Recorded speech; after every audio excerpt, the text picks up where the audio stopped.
బేసిక్గా శేఖర్ కమల్ అంటే మనం ఏమనుకుంటాం, లవ్ మూవీస్ ఇట్లా తీస్తారు కదా, అట్లనే అనుకున్నా. కాకపోతే నాకు చాలా అంటే చాలా థ్రిల్. నేను ఇంకా అదే ఉన్నా, ఆ కోమంలో ఉన్నా, ఈ శేఖర్ కమల మూవీ అయినా అని చెప్పి ఆ ఎక్స్పీరియన్స్ అయితే ఇచ్చిండు. I really appreciate Shekhar Kamal. Shekhar Kamala గారు డిసప్పాయింట్ కాలేదు. శేఖర్ కమల గారు సరస్వతీదేవి తల ఎత్తుకునేలా ఉంటుంది స్టోరీ అన్నారు.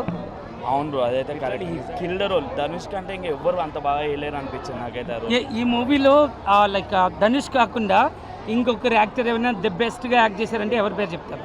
Obviously villain bro. I don't know who's that guy. Trailer చూసినప్పుడు వీడేంది విలన్ అనిపించింది, కానీ అసలు స్క్రీన్ ప్రజెన్స్ కానీ the way he acted was extraordinary. I really like him. ఆయన కానీ ధనుష్ కానీ తర్వాత Nagarjuna and then also Rashmika Mandanna role కూడా చాలా బ్యూటిఫుల్గా డిజైన్ చేశారు.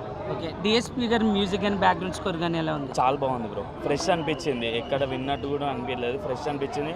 చావు పాట, ఇంకోటి అమ్మదేవి అనే పాట, ఇవి కూడా చాలా బాగున్నాయి.